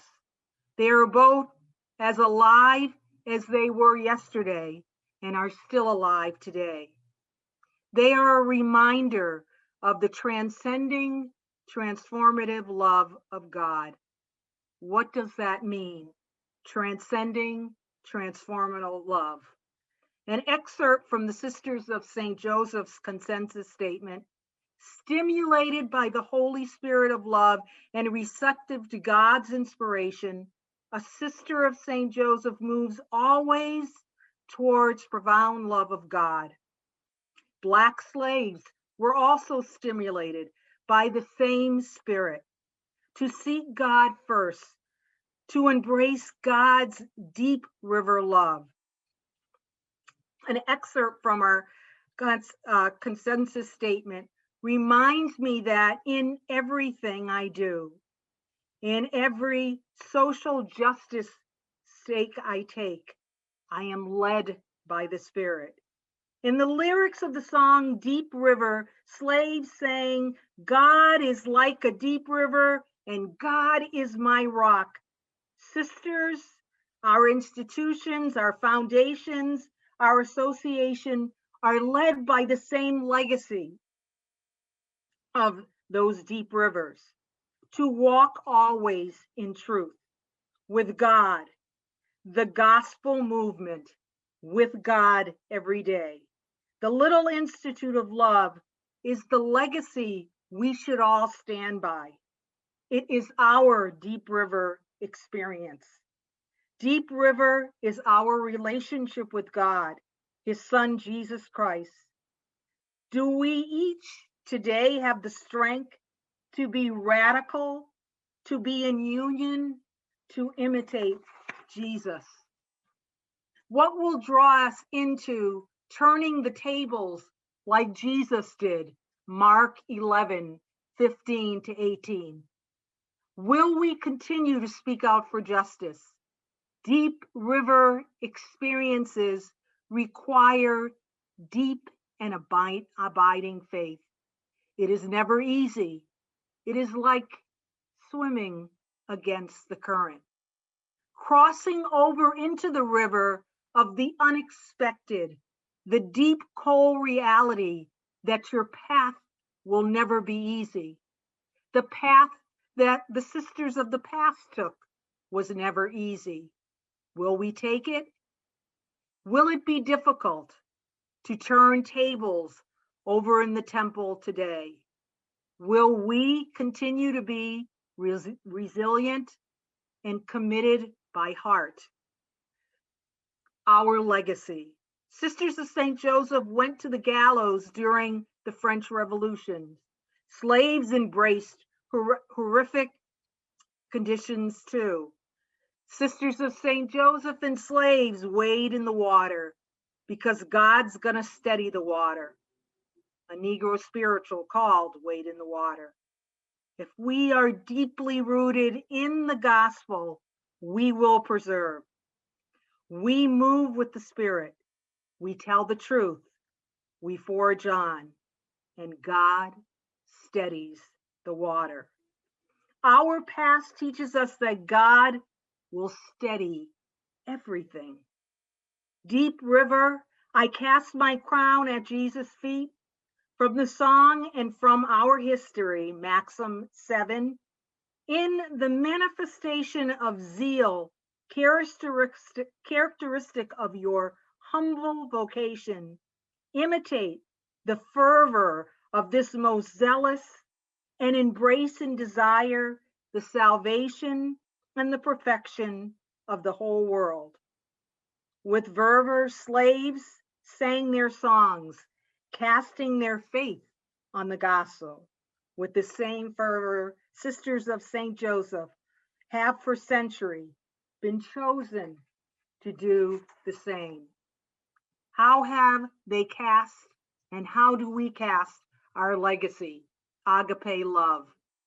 Agape love, selfless, unconditional love. A sister of St. Joseph embraces zealous love for neighbor, deeply entering into relationships, a radical advocate for change. What deep waters have sisters follow? Sisters of St. Joseph, living on the south side of Chicago, ministering to Black people on the south side, changed profoundly by the community she lives in. A sister of St. Joseph forging civil rights in Rhode Island, the recognition and help for the disenfranchised in Rhode Island. Why does she do it? A white religious woman being drawn by her charism that Black lives matter, the dear neighbor matters. Teachers of St. Joseph teaching Black, brown adults and children, the disenfranchised, the poor in Springfield and Holyoke, marching peacefully in protest, walking around in the gospel, to paraphrase a phrase by Sister Carol Zinn. Sisters of St. Joseph assisting and providing refuge for runaway slaves in St. Louis before the Civil War. Sisters of St. Joseph providing a refuge, a safe and clean respite for women in Springfield. The Elms nursing students' yearly prophetic journey to help the poor in Jamaica, meeting the dear neighbor. Our committed, radical, loving history reminds us that we must continue and not be weary. We must do more. What must we continue to do? Are we committed to good trouble in these pandemic times? Maxim 97. When you meet contradiction, strengthen yourself against human ears, continuing to hope when everything seems to throw you into hopelessness regarding the success of your undertaking. How are we challenged today? Do Black lives really matter? Is Black lives a life issue? We have examples of the right to life and issues in our Federation of Sisters, past and present. They show us examples of zealous, radical action. Crossing over into the campground, Sharon Bailey, a sister from Rochester, New York, embraced our charism of self-emptying humility to help her dear neighbor, John Lewis. The late Congressman Lewis once said, "Good trouble, casting a stone across the river to create many ripples. That's good trouble." In Selma, Alabama, on Bloody Sunday, 1965, on the Emmett Pettus Bridge, hurt and bleeding, John Lewis, a sister of St. Joseph, crossed over into the campgrounds. Sister got herself into good trouble and cast her crown, the feet of mercy and healing and grace. Deep River, a Negro spiritual. How does the melodious message speak to all of us today? Is the charism still alive at the Elms, founded by the Sisters of St. Joseph? Our religious communities in our church in the Diocese of Springfield still embracing the gospel feast, or has silence become the norm? Are we really doing enough? We have much more work to do. COVID-19, Black Lives Matters, 21st century intolerance, violence, prejudice, this country's original sin, racism. How are we today making ripples in the river at this moment? Does the charism still speak to us? And if it does, do we recognize it? Do we pay attention? I find that very faint voices of protest for what is right and what is just go on in the Diocese of Springfield. Where is the church's holy rage for justice? How are we stimulated today to stay on the front lines for the dear neighbor who is suffering in the midst of contradictions? Will we get into good trouble? I hope so. Do we have the strength to cross the river? Do we hear the voices of our Black and Brown community? In 2014, Delano, a 16-year-old student, was struck and killed by a car because a white police officer pushed him into the street. Do we hear the tears of his mother as she tells the story of the Springfield police officer who was never charged and was promoted within the Springfield Police Department? Do we hear the charism speaking to us? If our church professes the right to life, it must be challenged to recognize that right to life. Our call to action today must be as important as it was for 6 women over 300 years ago. Our call continues to be rooted in the gospel feast, the gospel message, righteous, radical justice for all our neighbors. In our humility, we are asked, all of us are asked, to cast our crowns down at the feet of Jesus, where holy rage and radical love live. Amen. The Black woman walks. Sister, show up and show out. The Black woman walks with her torch held high, lighting the way for others to see. Her gift shining bright throughout the world. Black woman, woman of destiny. Harriet Tubman, small but strong. Maggie Walker, a genius, they say. Madam C.J. Walker, who beautified shining lights upon our way. Mary Bethune, who founded a school, and Wheatley, the poet grand. Like countless others, still shining bright, their warm glows have blessed our land. The Black woman walks with her torch held high, lighting the way for others to see. Her gift shining bright throughout the world. Black woman, woman of destiny. Mildred Jackson, 1976. I recited that poem because the summer of 1980, and notice I said summer, most kids were outside playing, but being the daughter of a retired educator of 35 years, I spent most of my summer days doing schoolwork and maybe had about 2 hours to play outside. But the summer of 1980, my mother made me memorize that poem, and she continued to tell me, Bonnie, I'm preparing you to be a woman of destiny. Now at 6 years old, you don't realize what that means, but I want to say, because my mother is out there on this Zoom call, Mama, thank you for inbreeding and instilling in me to be a woman of destiny. My call to action is to my sisters. I'm not using the term SIS-TERS.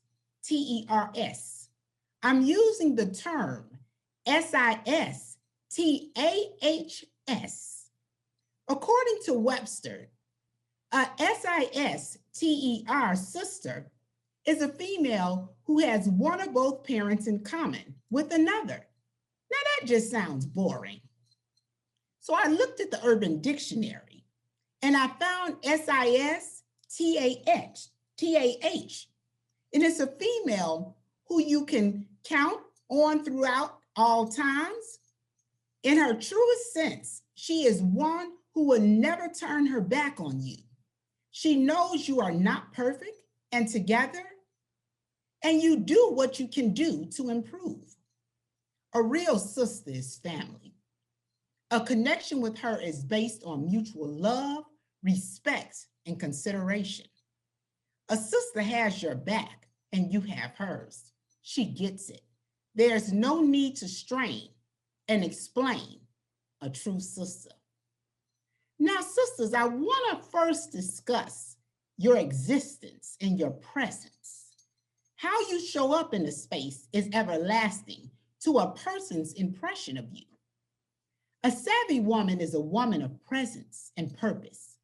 Presence is the ability to shape what others think about you, and you are profoundly able to penetrate the room with a powerful aura that attracts people. Think about this. How do you show up in a space? How are others perceiving you? It's time we self-examine our executive presence in spaces. Now, I want to talk to my Black women, my sisters in higher education. Now, these tools also can be transferable if you're in engineering, HR, technology, medical fields, social work, counseling, business, agriculture, a sister of St. Joseph, if you're retired. I need you to listen up. Take 5 seconds to think about, how do you show up on your campus, at your job, or in your personal life? Can you truly be your authentic self? We heard that earlier in the presentation, Who's Coming to Dinner? Can you truly be your authentic self? I don't know about you, but much of my professional experience as a Black woman has been learning to survive and navigate in white spaces. I think of it as a game, and you better learn how to play to win quickly. I often give new professionals in the field advice for them to listen to silence, observe who's using their voice around the table and who is not, and strategically discovering a way to get to that table. Major questions need to be raised to identify how Black women can break through the glass ceiling in higher education and find their authentic voice. Since the 1800s, Black women have made tremendous gains in higher education.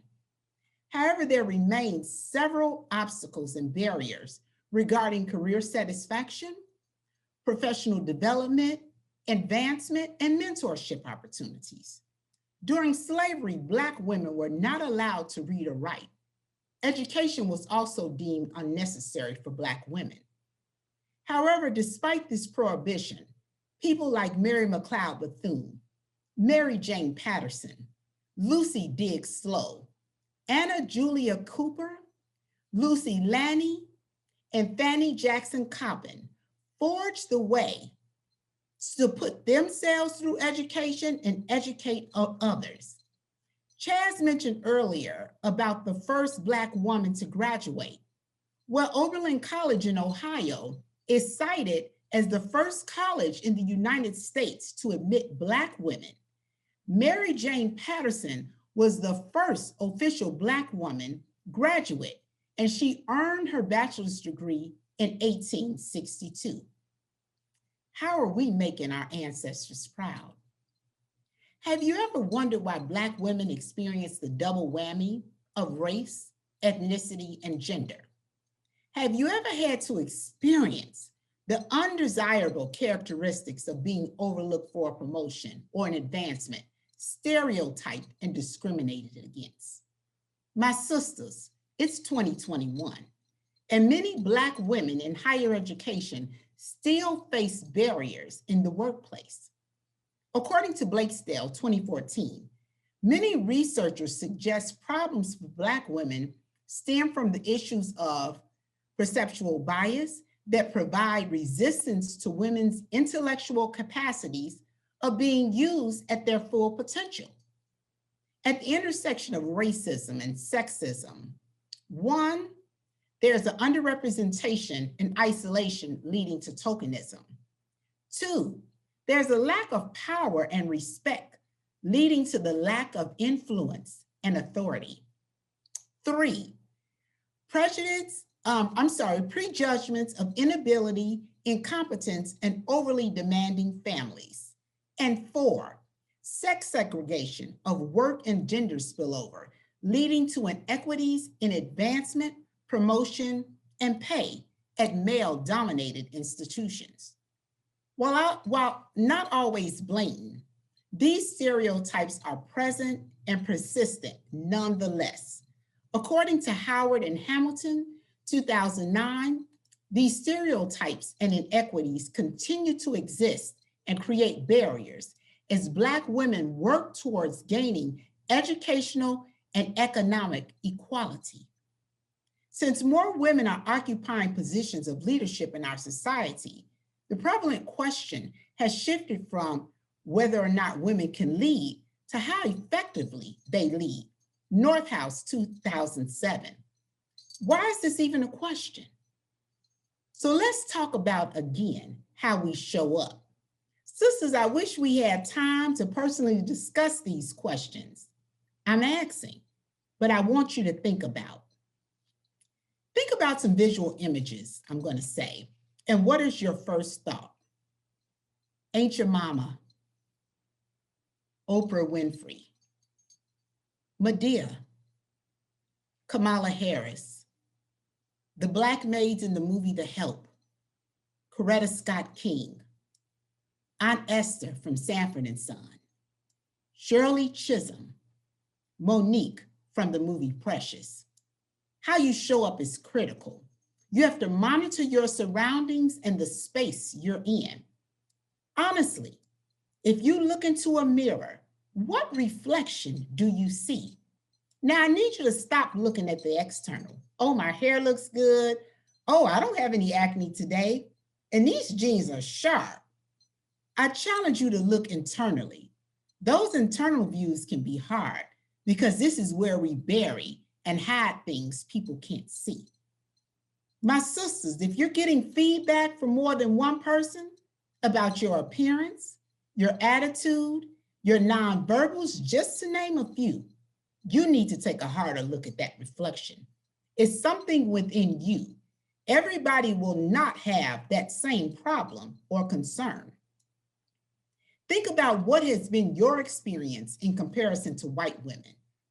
What's the biggest misstep Black women make that undermines our executive presence? Authenticity is a key part of effective leadership, yet many women feel a certain pressure to conform in their professional lives. Sisters, how do you balance this? My call to action to sisters: you are not the help. You should not be sitting on the sidelines, but at the table. Allow others to discount our feelings and take on the title, Angry Black Woman, aggressive, bossy, and be dismissed. You have to strategically use your voice. Remember, you are 100% created in the divine eyes of our Heavenly Father. Your existence, experiences, skill sets, and your value in higher education matter. Now, I want to extend this call to action to my sisters, and I want to reference this through songs. R-E-S-P-E-C-T, Aretha, You Dropped the Bomb on Me, the Gap Band. I'm Not My Hair, India Arie. Taking It to the Streets, the Doobie Brothers. And No More Drama, Mary J. Blige. R-E-S-P-E-C-T, not reflected in leadership. Only 30% of colleges and university presidents are women, although nearly 40% of Americans are people of color. According to a 2017 Journal of Higher Education, just 5% of college and university presidents are women of color. This 5% is even more striking when you consider approximately 45% of our undergraduate students in the United States are students of color. Hispanic, 20%, Black, 14%, and Asian, 7%. In addition, while top administrator roles, such as chief diversity officers, are occupied by a large proportion of Black and Latinx women, 52%, which is actually 52%, other positions such as chief financial officer, facility managers are overwhelmingly occupied by white men. Taking this together, this suggests that women of color tend to be reflected in diversity-related positions and may not be cultivated for other types of leadership positions. How are we recruiting, retaining, and cultivating? You dropped the bomb on me. Put it on a glass cliff. When Black women do occupy leadership positions in higher education, too often we face the glass cliff scenario. The glass cliff is you're elevated in your leadership role when the organization is in crisis and there's a risk of failure. No one bails you out, there's a lack of support, and you are expected to deal with it and offer solutions. I'm not my hair, denied full professorships. As we are aware, Black women are underrepresented in the pool of leadership candidates by virtue of often not being promoted to full professor. This is the most senior academic position in colleges and universities. Black women hold only 1.6% of full professorship, respectively. This compares to 34.3% of full professorships held by women more and generally. When considering that, Black women represent 15.2% of total women in the US, it is even more concerning that they are so invisible in full professorship rank. Taking it to the streets, surrounded by white imagery. When you walk the halls of many colleges and universities, you are likely to see portraits of white men. Similarly, colleges and universities have an abundance of statues in honor of white men, as well as building names and professorships around these white men. Taken as a whole, these symbols of whiteness send a message about what it means to belong in higher education as a Black woman. These visual markers are symbols of whiteness that can reflect examples of historical bias. No more drama. Public shaming and dismissive attitudes of Black women leaders happen. Doing away with hostility, whether blatantly or unintended, that Black women leaders face in higher education requires an examination of historical biases of privileged whiteness, and especially some male whiteness. In my view, there's an urgent need for uncomfortable conversations and critical conversations to occur in higher education. Higher education must be supportive and committed to decreasing the challenges that promote a chilly work environment for Black women. Sisters, I want to share with you really quickly 4 tips for showing out. Self-reflection. Take a hard look at the external and that internal reflection in the mirror. Self-awareness is critical. Who are you behind the hair, the body, the home, the title, the degrees, your arm candy, or your significant other? Be aware of your worth. Your worth and purpose will drive how you show up in a space. Whether it's confidence, you have to really examine and look within. Where is my confidence coming from? What's holding you back from being confident? You have to have shared experiences and not be guarded. I talk a lot, but I used to be very guarded. I only wanted you to know my name. However, God allowed me to experience one of the most traumatic and devastating experiences in my life. That experience allowed me to open up, share my story with others, because I have a lot to offer. So I decided to stop being silent. Affirmation, toot, toot, toot your own horn. I give myself affirmations and encouragement daily. I keep a book of daily affirmations in my office. I have books and trinkets all around so that I can maintain peace and a positive space. Even when the devil tries to be big and bad and be a bully and come into my space, I still want to remain peaceful.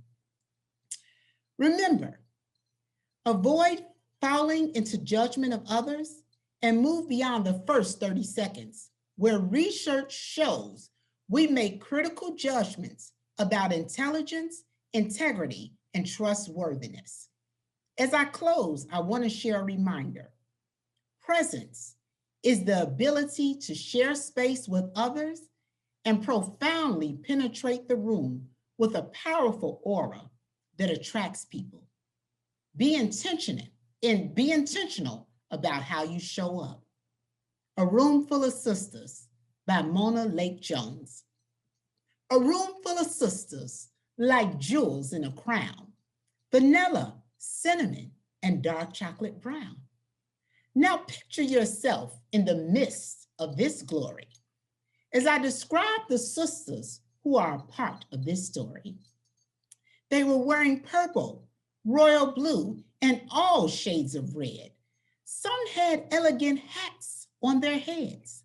With sparkling eyes and shiny lips, they moved through the room. They were actually swaying their hips. Speaking with smiles on their African faces, their joy and laughter filled all the spaces. They were fashionable and stylish in what they were wearing. Beautiful sisters who were all loving and caring. You see, it's not about how these sisters appeared. Their beauty was in the values they revered. They were smart, articulate, and well-read, with all kinds of Black history stored in their heads. Jugglers of profession, managers of lives, mother of children, lovers, and wives.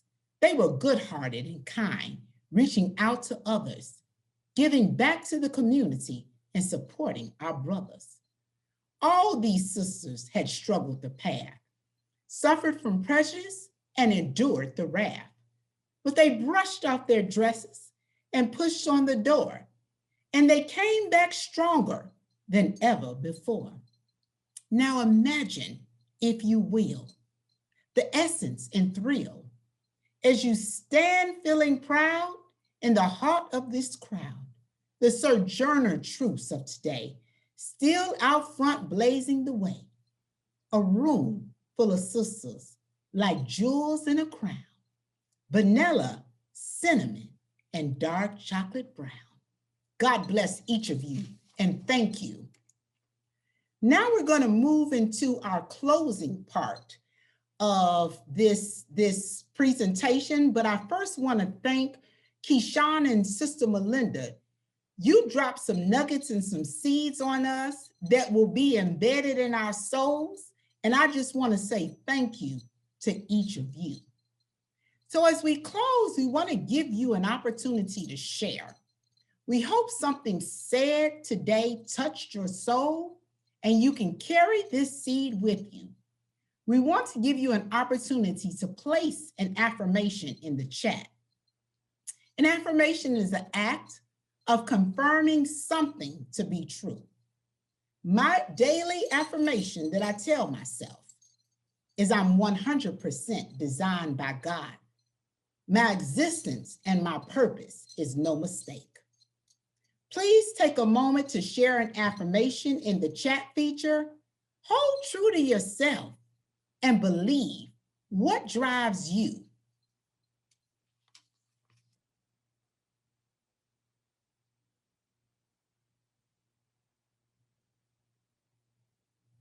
Thank you for sharing.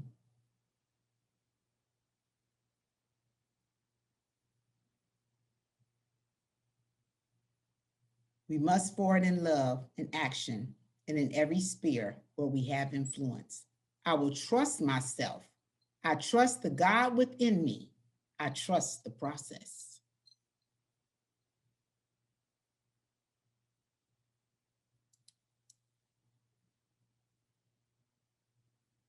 God don't make no junk. Family, whoa, this is going too fast for me now. My Blackness is true and I trust my God to guide me. God is good. God is never failing. I'm well kept. I will trust God's vice. Family, you are better today than what you were yesterday. And we'll take these last two. Oh, well, embrace the dear neighbor everywhere. I am Black, I am beautiful, and with God's help, I will make, I'm not sure what that last word is. I am enough. So we thank you all. You all hold true to these affirmations. Keep them on hand, recite them, because as we know, the devil gets busy. So keep those affirmations on hand and hold true to yourself. As we close, we want to sincerely thank each of you for taking the time to join the ALMS family for our 4th Black Experience Summit. Again, we hope something has been said or done that will inspire you on your campuses. You thought I was going to go with the church version just a second ago, but we hope that something has definitely inspired you that you can take back to your campus, your place of employment, your church, your organization, or just use in your everyday life. Again, I also want to thank all of our speakers today. You all did a phenomenal job, and we could not have done this without you.